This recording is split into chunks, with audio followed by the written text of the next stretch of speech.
Hi, I'm Steve Adubato. Another compelling policy-driven discussion. We kick off this program with Greg Lalevee, who is a business manager for the International Union of Operating Engineers, Local 825. Greg, good to see you, my friend. Thanks for having me back, Steve. Good to be here. Well, we're having so many private conversations about leadership and the Gateway Project. Let's bring it public. Right now, the Gateway Project, remind folks what it is and why it's so important, not just for the economy of this region, but the quality of life in the region. Well, for everything that is the economy of this region, to get the tunnels under the Hudson River done is an extremely big deal. The current tunnels are over 100 years old. They were ravaged by Superstorm Sandy, filled with salt water. All the electronics is failing. The structures themselves are in need of major rehab. 200,000 commuters into the city every day.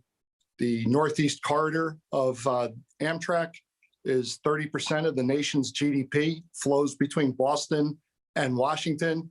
It's a big deal to get that project done for the economics of the region. Let me disclose I do a whole range of leadership coaching at 825, and I've learned a lot about the work that you and your colleagues do every day. And I also know that the Biden administration, with the Secretary of Transportation, if you will, and Mayor Pete Buttigieg, has said some public things about the Gateway Project and infrastructure overall. What is your sense, Greg, as to the biggest difference between the Biden administration's approach to infrastructure projects, which are obviously heavily connected to jobs, and the Trump administration? Well, right now, there's just been a total conversation about infrastructure. When you look at the Biden administration, if we want to wrap that around the Hudson Rail tunnels, we have now confirmed Mayor Marty Walsh of Boston is the Secretary of Labor. That's on the Northeast Corridor. Gina Raimondo, the governor of Rhode Island, is the nominee to lead the Department of Commerce. Rhode Island's on the Northeast Corridor. President Biden himself rode Amtrak into Washington as a senator.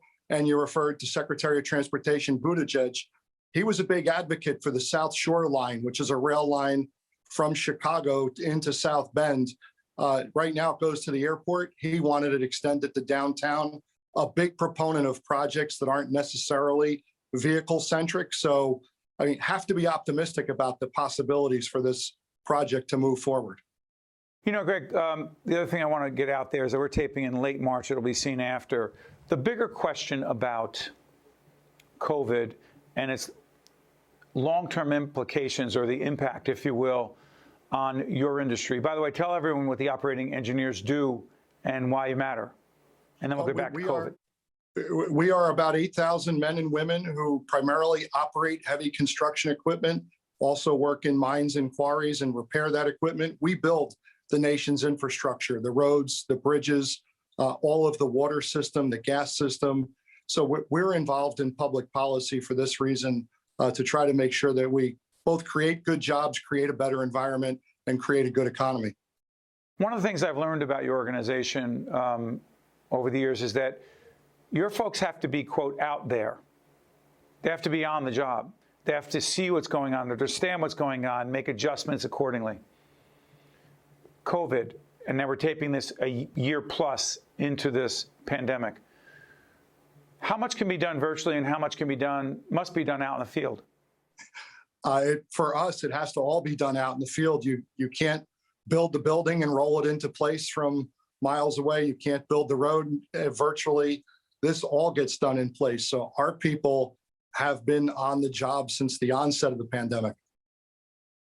But at the same time, there have been economic losses across the board. There's no organization, including those of us in public broadcasting, not adversely affected by this. How has it, dare I say, adversely affected your organization, A, and B, how have you pivoted? Because you and I talk about innovation a lot. Well, there are, what are normal budget cycles are completely disrupted. So counties put out infrastructure packages, utility authorities put out infrastructure packages. It's well known what's happened to the budgets at places like New Jersey Transit and the Port Authority. So it's been a complete disruption of the marketplace. And yes, a downturn in what the normal work cycle is. Thankfully, with the American Rescue Plan, we think there'll be some money going back into those budgets and restoring a lot of the projects. But then in the private sector, people who develop buildings are trying to figure out, and the question's not answered yet, what is the new workplace going to look like with hybrids of in-person and virtual work, in-person and virtual learning? We don't really know what the building of the future is going to look like. So many of the commercial type projects were basically put on pause, I think, until that just sorts itself out. So is that a question, Greg? Excuse me. A question as to if there is less construction and commercial office buildings are less preferable and there'll be this hybrid, this combination of home and office, does that have potential to impact your industry? Across the board, it could create a severe downturn in our industry. One of the things that we're hopeful for, and New Jersey's done a good job with putting out or having a budget for road work, having a budget on the Turnpike and the Parkway. With the traffic down, this is a great time to get in and relieve the choke points that we've seen on the roadways historically and open them up more so that traffic flows more freely. That's an environmental concern and an economic concern. In the time I have left, Greg, your assessment of the Murphy administration as it relates to its interaction with, quote, organized labor. Well, they're always in contact with us and working along with us and listening to where we're coming from on issues and why. And, we're hopeful that keeps on going. The road work I just referenced is the result of a conversation. And if we look at our neighboring states, they're not doing so well or as well in terms of what's been allocated work-wise. I spoke to a contractor just this morning who said the work is in New Jersey.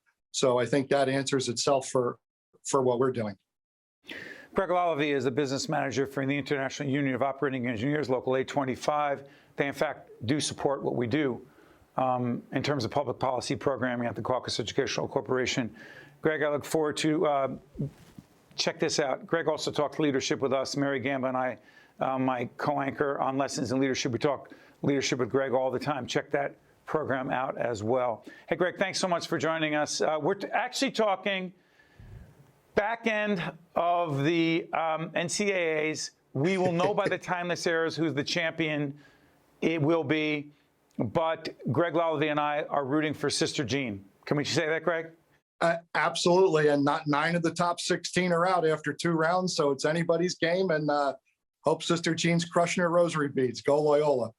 Exactly. Yeah, by the way, this would be would it be wild if Loyola won this thing? Thank you, Greg Lalevee. I'm Steve Adubato. We'll be right back.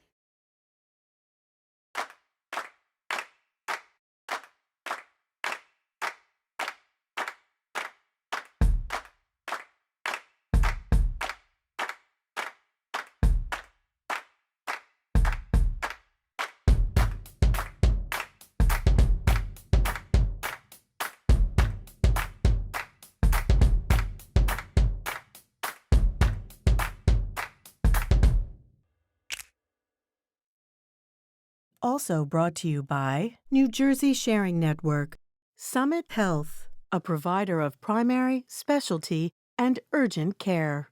Horizon Blue Cross Blue Shield of New Jersey, here when you need us most, now and always. NJM Insurance Group, serving New Jersey's drivers, homeowners, and business owners for more than 100 years.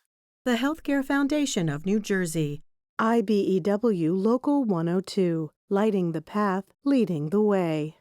The Fidelco Group, ADP, and by Fedway Associates, Inc.